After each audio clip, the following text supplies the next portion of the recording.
Highers, welcome back to Earbus episode 16. Balik lagi bersama aku, Poppy, host Earbus yang akan membantu pembicaraan kita pada hari ini. Nah, jadi di episode 16 kali ini berjudul Mikarn Word In, menggambarkan semangat untuk membuka ruang diskusi yang luas di mana suara pembicara menjadi pintu masuk dalam memahami berbagai dinamika dunia. Melalui tema ini diharapkan para pembicara Earbus dapat menyuarakan pandangan kritis sekaligus membangun, namun dengan tetap dengan gaya santai dan juga mudah dipahami. Harapannya setiap obrolan tidak hanya memberi informasi tetapi juga membuka wawasan baru, mendirikan sudut pandang yang segar, serta mampu menjadikan isu-isu yang kompleks terasa lebih dekat dan relevan bagi pendengar. Sebelum kita lanjut nih ke pembicaraan yang lebih jauh, aku ingin mengajak kalian berkenalan dulu dengan para pembicara hari ini. Bak kata pepatah, tak kenal maka tak sayang. Kalau udah kenal, bolehkah disayang? Aduh. Oke, halo semuanya. Perkenalkan, nama aku Muhammad Kevin Alzikraf. Aku biasa dipanggil Kevin dan aku berasal dari HI24 yang pada kesempatan kali ini akan mengajak kalian semua nih untuk ngomongin berita-berita di dunia kita saat ini. Halo Kevin. Halo. Halo Highers, kenalin aku Hilerna Alwindi dari HI24 juga. Dan kali ini aku bakal bawain berita yang akhir-akhir ini lagi banyak dibicarain juga nih. Halo Hiler. Nah, udah pada kenal nih kan sama pembicara-pembicara kita hari ini. Mungkin kita bisa langsung aja masuk ke berita yang pertama, yaitu segmen International Buzz. Nah, dari Hiler, punya berita internasional tentang apa nih? Nah, aku hari ini bakal bahas salah satu konflik perbatasan wilayah ya yang lagi sering dibicarain juga di Asia Tenggara. Nah, kalau kita tarik ke belakang ya, hubungan Thailand sama Kamboja itu udah panjang banget lah. Dan mereka itu udah kayak love and hate relationship. Nah, dulu banget nih, Kamboja itu ada di bawah pengaruhnya kerajaan Khmer, dan Thailand waktu itu ada di bawah pengaruh kerajaan Siam yang sekarang udah jadi Thailand. Nah, banyak wilayahnya si Kamboja yang dulu diambillah sama kerajaan Siam. Nah, Kamboja itu tuh mereka kayak ngerasa dikuasai lah waktu itu. Nah, sedangkan Thailand itu tuh punya legitimasi historis lah, kayak pernah menguasai itu. Nah, jadi ada kuil namanya tuh Previhir, itu tuh dibangun di abad ke-19. Itu kuil Hindu yang dipersembahkan untuk Dewa Siwa. Nah, adanya itu posisinya di Dangrek yang jadi perbatasan antara Kamboja sama Thailand. Nah, terus pemicunya tuh apa sih sehingga bisa jadi konflik kayak gini, Hiler? Nah, masalahnya tuh muncul karena posisi si kuil tadinya. Si kuil ini letaknya di dekat tebing yang curam. Secara geografis memang aksesnya lebih gampang kalau lewat Thailand. Nah, sedangkan dari sisi Kamboja itu jalannya susah banget. Nah, pas zaman kolonial, Prancis yang waktu itu lagi jajah Kamboja, itu tuh bikin peta perbatasan. Nah, di situ Prancis ini masukin wilayah kuil itu sebagai wilayahnya Kamboja. Thailand nggak suka dong sama hal itu. Mereka ngerasa it's unfair lah, nggak adil untuk mereka. Nah, karena akses jalannya ke sana juga lebih gampang lewat Thailand kan. Nah, tapi Kamboja itu tetap berpegang teguh sama peta yang dibuat sama Prancis tadi. Sampai akhirnya di tahun 1959 Kamboja itu membawa kasus ini ke Mahkamah Internasional atau ICJ. Nah, terus dari ICJ ini hasilnya apa, Hiler? Nah, di 1962 ya, ICJ itu mutusin kalau kuil ini itu sah jadi punyanya Kamboja. Awalnya Thailand keberatan, tapi akhirnya mereka nerima juga kok sama keputusan ICJ tadi. Walaupun gitu, banyak masyarakat Thailand yang masih merasa keberatan karena mereka nganggap itu tuh situs warisan budaya mereka. Sampai akhirnya di tahun 2008, UNESCO itu tetapin kuil ini sebagai situs warisan dunia. Nah, Thailand mulai ngerasa tersisih nih, mulai ngerasa panas lagi karena kalau misalkan UNESCO ngakuin kuil itu, makin memperkuat dong posisinya Kamboja sebagai pemilik dari kuil itu. Nah, sampai akhirnya ada laporan tewas ya dari tentara kedua belah pihak ini, dan ribuan warga sipilnya terpaksa ngungsi karena masalah ini. Nah, Jadi ini tuh bukan cuma konflik simbolik tapi juga ada dampaknya lah ke masyarakat sekitar. Oh, wah, kalau kita lihat dari kacamata HI, ini tuh menarik banget sih. Kita bisa lihat kayak mana nasionalisme tuh berperan ya kan? Iya, exactly.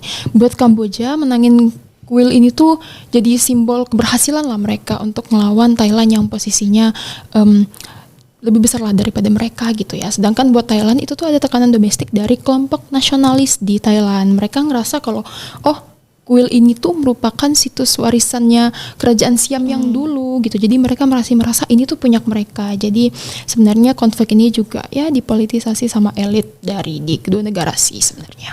Nah, aku mau nanya nih, kayak kita kan tahu dua negara ini tuh tinggal atau berada di kawasan ASEAN. Nah, kalau ASEAN sendiri tuh menanggapinnya gimana? Kalau ASEAN sendiri ya, ASEAN tuh udah berusaha sih sebenarnya jadi mediator ya. Tapi kita harus ingat lagi kalau ASEAN ini punya prinsip non-intervensi. Jadi nggak bisa langsung turun untuk menyelesaikan masalah kedua negara ini ya. Tapi masalah ini tuh lebih ke diselesaikan secara bilateral aja karena nggak bisa ASEAN turun langsung kan. Terus pada 2011 ICJ ini akhirnya memperjelas putusan lamanya gitu, khususnya soal wilayah kuil ini.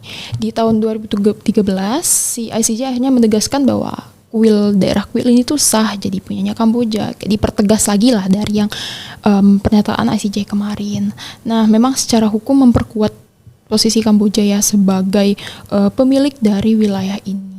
Tapi semua orang kira memang masalahnya itu udah cukup reda lah ya.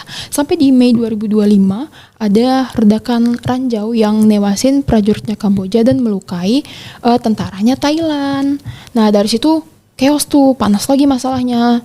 Dan tiba-tiba di Juli 2025 ya ada eskalasi gede-gedean. Sampai bentrok lah pakai artileri, roket, bahkan pesawat tempur F-16 juga dikerahkan. Ada juga sih yang bilang kalau konflik ini tuh diperparah sama politik dalam negerinya Thailand. Sampai ada bocoran rekaman telepon antara Perdana Menteri Phet Tong Tam sama Shinawatra dengan mantan Perdana Menterinya Kamboja Hun Sen yang bikin heboh dan memancing amarah publik. Nah, Kamboja ini coba lagi untuk bawa ke ICJ, tapi Thailand tuh nolak. Dia nih pengen masalah ini diselesaikan bilateral aja lah antara Kamboja dan Thailand aja, jadi nggak ada pihak ketiga. Tapi ASEAN ini nggak mau nih. Gak bisa tinggal diem kan, takutnya masalahnya makin chaos. Nah sampai akhirnya ASEAN ini nunjuk Malaysia itu sebagai mediator untuk menengahi masalah ini. Di 28 Juli 2025 akhirnya kedua negara ini sepakat untuk gencatan senjata tanpa syarat. Nah kita harap konflik ini bisa mereda ya, makin mereda, karena kalau misalkan konflik ini makin panas lagi pasti juga berdampak sama kita yang negaranya di Asia Tenggara. Iya betul banget tuh Hiler. Mungkin itu tadi berita dari segmen International Buzz. Kalau di National Buzz nih, Kevin ada berita apa? Apa sih yang terjadi dengan Parlemen Indonesia? Oke, jadi awal permasalahan dan demo-demo yang terjadi ini tuh karena berita kenaikan gaji dari anggota DPR ya. Seperti yang kita tahu sebelumnya, itu tuh muncul beberapa artikel yang bilang kalau DPR bakal mengalami kenaikan gaji ya. Nah itu tuh kalau kita hitung-hitung nih ya, dari tunjangan mereka nih bisa mencapai angka yang fantastis juga gitu, sekitar 104 juta rupiah gitu. Yang dimana kalau kita bilang rata-rata UMR Indonesia tuh nggak nyampe loh sampai 3,5 gitu. Ini tuh kayak jomplang banget ya kan, dan bisa dibilang hampir 30 kali lipat gitu. Nah publik tentunya kaget dong gitu dan ngerasa ini nggak tepat di tengah kondisi kita yang sedang berat ini ya, in this economy sekali lagi gitu. Nah sedangkan DPR ini punya alasan kalau mereka itu tuh menaikkan gaji mereka tuh untuk peningkatan fasilitas, penyesuaian dan segala macamnya gitu. Tapi kalau kita pikir-pikir kayak nggak ada empatinya nggak sih gitu ya kan. Nah sebenarnya kalau kita lihat dari kacamata rakyat, kita nggak masalah aja as long as mereka punya kinerja yang bagus dong gitu. Tapi pada realitanya kita tuh kayak ngelihat mereka nggak punya kontribusi yang signifikan banget dong gitu ya kan, dengan apa yang mereka inginkan dan apa yang rakyat butuhkan. Mereka kayak ya udah bodo amat aja gitu. Makanya nih banyak muncul respon-respon keras, termasuklah demo gitu. Nah jadi atas dasar itu ya kemarin ada demo di tanggal 25 Agustus. Nah benar, bisa dibilang ini nih cukup besar ya gitu ya. Selain DPR RI di Senayan, ada beberapa kota juga nih udah memulai aksinya gitu. Nah, yang menarik dari demo ini tuh kita bisa lihat nih, ini demo yang benar-benar diikuti semua kalangan masyarakat loh. Mulai dari mahasiswa, ada buruh, dan bahkan sampai masyarakat umum nih gitu loh, sampai ibu-ibu dan anak-anak juga ikut dalam kegiatan aksi demo ini gitu loh. Itu kayak semacam ada shared frustration gitu loh, kayak biasanya kan kelompok-kelompok yang kayak gini nih nggak pernah ikut gitu loh, kayak kapan sih mereka turun tangan gitu ya kan. Tapi pada kesempatan kali ini kayak wow, mereka benar-benar menunjukkan taring mereka untuk menyuarakan aspirasi mereka gitu. Nah, ini tuh kayak benar-benar yang masalah yang krusial banget gitu ya. Kenaikan gaji ini tuh udah nggak tepat banget loh di kondisi yang sekarang ini. Nah, kalau kita lihat nih seperti biasa gitu ya kan, dinamika demo di Indonesia tuh pasti dong ada berhadapan dengan aparatnya gitu. Ada yang aman dan ada juga nih bagian-bagian ricuhnya gitu. Nah iya, yang bikin kita panas tuh yang kasus ojol tertindas mobil Rantis Brimob itu kan ya? Nah bener banget Poppy, itu kejadian yang benar-benar simbolik banget di media sosial gitu. Banyak nih yang lihat itu tuh sebagai gambar ketimpangan antara rakyat yang menjadi korban, sementara aparat ini dianggap tuh kayak terlalu represif gitu loh, kayak terlalu brutal ke rakyatnya sendiri gitu. Nah insiden ini tuh kayak memperlihatkan nih bahwa hubungan antara rakyat, elit-elit politik sama aparat tuh yang rapuh banget gitu loh. Sekali ada trigger langsung nih meledak di ruang publik gitu ya kan. Nah sebenarnya kalau kita lihat dari politik ini juga bukan soal kebijakan aja gitu ya kan, tapi juga sebagai sebuah simbol dan persepsi yang awalnya mungkin kayak bisa kita bilang nih tingkat kekecewaan masyarakat itu cuman sekitar 60% dong, cuman karena kenaikan gaji itu aja. Tapi dengan kejadian-kejadian rentetan setelahnya itu kayak penindasan ojol gitu yang masyarakat juga dibilang dihina dengan kata-kata yang tidak pantas gitu. Masyarakat ini jadi marah dan kecewa banget gitu, sampai bisa dibilang kekecewaan mereka ini melonjak sampai 100% gitu ya kan. Nah, demonstrasi yang sehat ini menurut aku dan beberapa teman-teman juga pasti ada yang bilang demonstrasi sehat ini butuh yang namanya komunikasi ya kan. Nah, tetapi kalau melihat realitanya tuh kaum elit politik tuh nggak bisa menjelaskan dan bahkan sama sekali nggak mau mendengarkan masyarakat yang berbicara gitu loh. Dengan cara mereka tuh kayak WFA di hari demo, kalian tahu kan? Nah, pada hari demo itu ya ujung-ujungnya konflik dong ya, karena mereka yang ada gitu.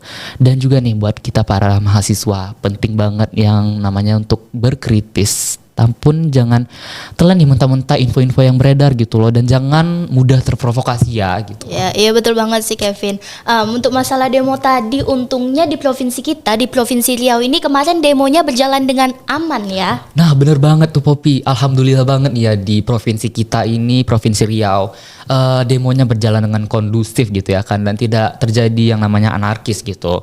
Tapi ingat ya Hairs, kita tuh harus tetap kawal tuntutan kita yang 17+8 itu ya, yang dimana intinya tuntutan kita itu tuh berbicara tentang aspirasi masyarakat nih terhadap perbaikan kinerja DPR dan aparat keamanan negara kita sendiri gitu, serta juga ada transparansi birokrasi lah bisa dibilang dari pemerintah kepada rakyatnya. Jadi kita harus tetap kawal ya tuntutan kita nih di Hairs. Oke. Nah iya, aku setuju banget tuh kalau kita sebagai mahasiswa itu tuh harus kritis terhadap isu-isu ini.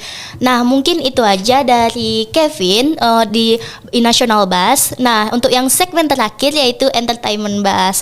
Nah aku bakal bawain berita tentang tradisi pacu jalur dari Kuantan Singingi yang mendunia cuma gara-gara tarian yang dibawakan oleh anak yang menari di depan yang biasa disebut dengan anak coki. Nah, jadi tarian-tarian ini tuh banyak disebut-sebut oleh netizen tuh sebagai dengan istilah aura farming. Nah, jadi pacu jalur ini itu tuh merupakan lomba dayung perahu panjang di Kuantan Singingi. Nah, di pangkal perahu nanti bakal ada anak yang menari yang tujuannya tuh untuk memberi semangat, dan video-video tarian inilah yang kemudian diunggah ke media sosial, terutama itu TikTok. Dari TikTok itulah kemudian mendunia nih, meledak kayak gitu kan. Kayak orang-orang tuh kayak tariannya unik banget ya kayak gitu. Nah bahkan dengan meledaknya video ini, artis-artis internasional dan bahkan salah satu boy group K-pop itu tuh ikut memparodikan gitu. Keren ya. Nah pacu ini berlangsung setiap tahun. sekitar kayak bulan Agustus gitu, dan setiap tahun tuh emang perayaannya tuh rame banget, jadi kayak pesta rakyat gitu. Nah tapi yang spesialnya tahun ini itu tuh karena udah mendunia nih, udah viral banget nih, pacu jalurnya tuh lebih rame lagi gitu. Bahkan wakil presiden ikut meresmikan pembukaan acaranya, dan juga banyak tamu-tamu dari kedutaan-kedutaan yang ikut merayakan festival jalur ini. Wah, luar biasa banget ya kan. Mungkin tarian anak pacu jalur ini tuh kayak biasa aja gak sih di awal-awal gitu ya kan. Cuman karena udah viral gitu dan disebut aura farming gitu. Nah itu tuh jadi mendunia banget gitu ya kan. Nah ada nih netizen-netizen internasional yang bilang vibe-nya itu tuh kayak energi booster gitu ya kan. Sampai ada yang bikin meme tahu gitu. Iya Kevin. Nah dengan viralnya tarian ini tuh berdampak positif banget bagi Indonesia. Tradisi yang mungkinnya tuh hanya dikenal masyarakat Riau aja nih, itu tuh bisa dikenal oleh seluruh dunia. Nah ini bukti bahwa budaya kita tuh bisa relevan loh dengan dunia digital saat ini gitu. Nah bahkan tanpa kampanye yang jelas, tanpa kampanye yang ditujukan dengan khusus kayak ini loh Indonesia punya ini loh Riau punya ini. Tapi dengan hal-hal kecil kayak tarian anak itu tuh bisa langsung meledak, bisa Bener, tradisi kita bisa langsung mendunia. Bayangin nih, orang luar negeri yang dulu tuh belum tahu nih Riau tuh apa, Riau tuh di mana, jadi tahu dan bahkan berkunjung langsung ke Kuantan Singingi. Ini dan aku lihat juga kemarin tuh sangat mendukung perekonomian di Kuantan Singingi itu. Nah, aku berharap sih tradisi-tradisi lain bisa mendunia juga nih kayak pacu jalur ini. Mungkin itu aja sih berita dari aku. Mungkin ini segmen terakhir di IELTS kali ini. Namun sebelum aku tutup, aku ingin nanya-nanya nih ke kalian. Nah, Boleh. kita kan dari semester 3 nih. Ada nggak sih yang beda di semester 3 ini untuk tugasnya, untuk belajarnya, atau malah semester 3 nih bisa dibilang lebih santai? Gimana tuh? Boleh Hiler? Kalau aku ngerasa di semester 3 nih makin kerasa ya tekanannya. Bener. Memang kerasa makin berat karena kan memang naik semester makin berat ya. Memang banyak tertekannya semester 3, cuma nggak apa-apa, dijalanin aja. Oke, betul. Nah kalau dari aku sendiri tuh ya semester 3 tuh benar-benar beda vibes-nya loh dari semester-semester sebelumnya. Kalau semester-semester sebelumnya bisa kita bilang kita tuh yang nggak terlalu fokus nih kan sama HI gitu ya kan. Nah kalau di semester 3 nih kita benar-benar yang fokus, yang benar-benar udah membahas isu-isu HI kayak tadi nih yang barusan kita singgung gitu ya kan. Itu tuh benar-benar yang challenging juga, tapi seru loh gitu, yang nggak semenakutkan dan menyeramkan itu juga gitu. Intinya seru banget sih gitu. Oh iya, jadi kayak semester-semester sebelumnya kita masih basic-basicnya aja nih. Bener, Sekarang bener. udah HI banget nih.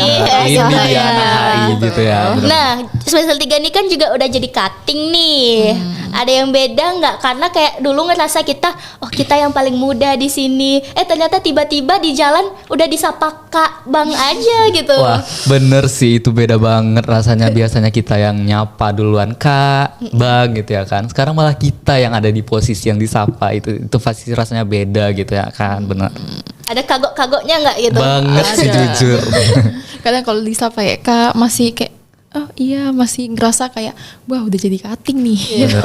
Itu kita yang dipanggil gitu ya. Padahal pada kenyataannya, pada realitanya bahkan umurnya tuh sama kan. Bener. Bahkan ada yang lebih tua dari kita Bener banget, gitu kan. Tapi karena kita emang angkatan yang udah duluan disapa Kak. Kak, Bang, itu it feel like wow gitu. Iya. Ada cita-cita lain nggak nih? Gimana semester 3 ini? Ya agak itu tadi challenging gitu ya kan, udah mulai banyak tugas nggak sih gitu ya kan. Iya, udah mau masuk minggu-minggu pertengahan juga Bener kan. banget, udah Bentar lagi ditumpuk tugas UTS. gitu. Wah, UTS lagi ya. Habis itu wah Parah. kerasa sih itu. Sih. Nah, mungkin itu cukup sekian pembicaraan kita hari ini. Sampai jumpa di episode selanjutnya dan Jangan lupa like, comment, dan subscribe. Bye.